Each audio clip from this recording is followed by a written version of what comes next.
let me get straight to the point, yeah? I'm ill. I ain't got AIDS or anything like that, but I'm not gonna lie, I feel like Spider-Man. I don't feel so good. You're alright. I don't know what's happening. I don't know. My throat is so dry that if I try to swallow, it will sound like Velcro. And I'll be honest with you, I feel so bad right now that I wasn't even gonna make a video, but I remember hearing something that really inspired me to keep pushing forward. Tough time never lasts. Only tough people last.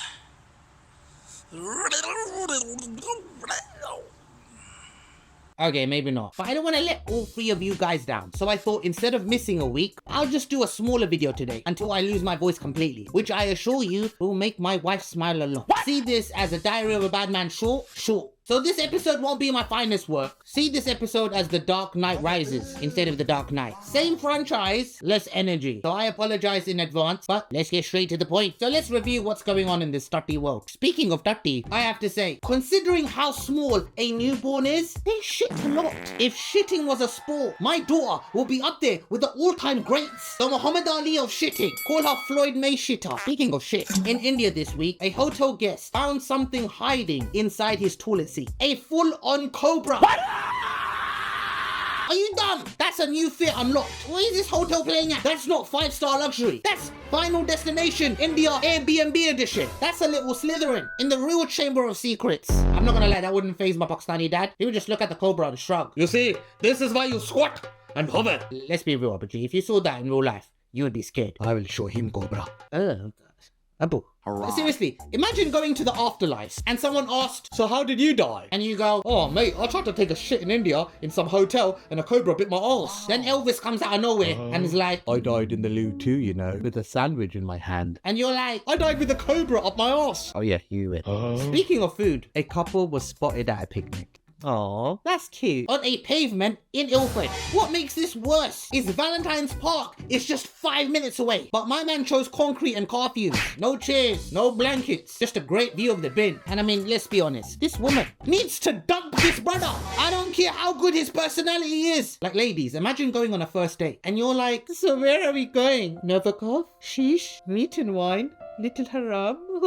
And he's like, No mate, we're eating on the floor in Ilford, love. We're something nice. what a dumb decision. That's like saying to your mate, I want to go swimming. And even though your local swimming pool is right down the road, you decide to go to your auntie's house, get naked and sit on her bidet. That's like booking a holiday to go Dubai, but then instead go to have shisha in the Stansted Airport car park. Speaking of airports, Massive cyber attacks hit Europe this week. Systems crashed, flights were delayed for hours. And what was their backup plan? Manual check-ins with a pen and paper like it's 1975. Basically, the systems went down for hours. Heathrow was moving slower than a Pakistani uncle choosing a shoe at Sports Direct. Heathrow said he had it under control. Bro, you can't even control the escalators without a sign saying out of service. The only positive is I'm pretty sure Pret made record sales. They were probably the hackers. Speaking of attacks, Charlie Kirk, he was a man.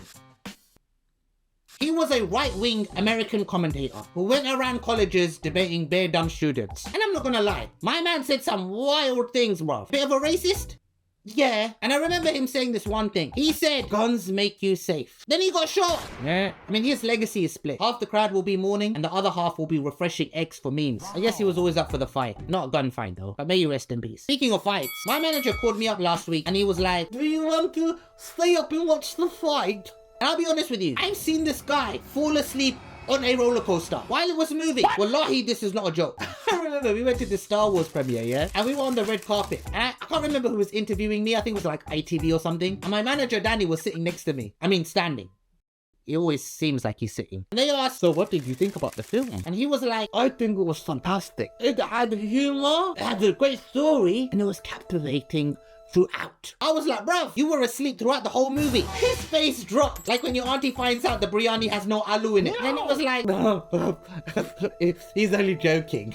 He's a comedian. and in front of the camera, I was just like, swear on your mum's life you didn't fall asleep. The way he turned red and froze like he was some traffic light. It was honestly the funniest thing I've ever seen. And the interviewer, she didn't even say anything. She just picked up a tripod and walked off. She didn't even say bye. But my point is, he ain't staying up till 6 a.m. But somehow he stayed up all night until 6 a.m. But the only problem was the fight actually started late at 6 a.m. And after staying up all night as they entered the ring, he's like, I'm gonna close my eyes. Let me know when the fight starts. and I'm like, bruv, they're already in the ring. They're gonna fight in like 30 seconds. What kind of power nap can you have in 30 seconds? I mean, that's the dumbest decision ever. Staying up all night and then as soon as they stop fighting, then you sleep. Hang on. Were you the guy who had a picnic with your missus in Ilford? Anyway, he fell asleep in round 1. I watched it alone. I wasn't really alone. His snoring created ambience, I guess. But what a great fight. But Canelo, I feel, is getting a little bit old. Like, Canelo looked like that uncle at a wedding. Still respected, but clearly moving slower on the dance floor. Like, Canelo still hits hard, but Crawford made him look like he was fighting on Tesco broadband. Wasn't so much of a super fight, more like a age verification check. But even though Canelo lost, Canelo, in my opinion, is one of the greatest of all time. He is a legend, and he ducked no one, apart from Benavides. Anyway, speaking of boxing, I feel absolutely knocked out, but I need some Calpol or some shit. But I'll leave you with this. Apparently yesterday was National Wife Day. How do I know this? My wife kept telling me. And I'm not gonna lie, I didn't do shit. But I just want to say, we should appreciate our wives, and especially when they become mothers. I mean, it says that Islam has raised the status of a woman, that heaven lies beneath her feet. So you know what? If you are married, give her a hug, give her a kiss on the cheek, tell them you love them, how much you appreciate them, and be kind, and do something special. And I'm gonna do something special for you. I know this is quite a random thing, and I know my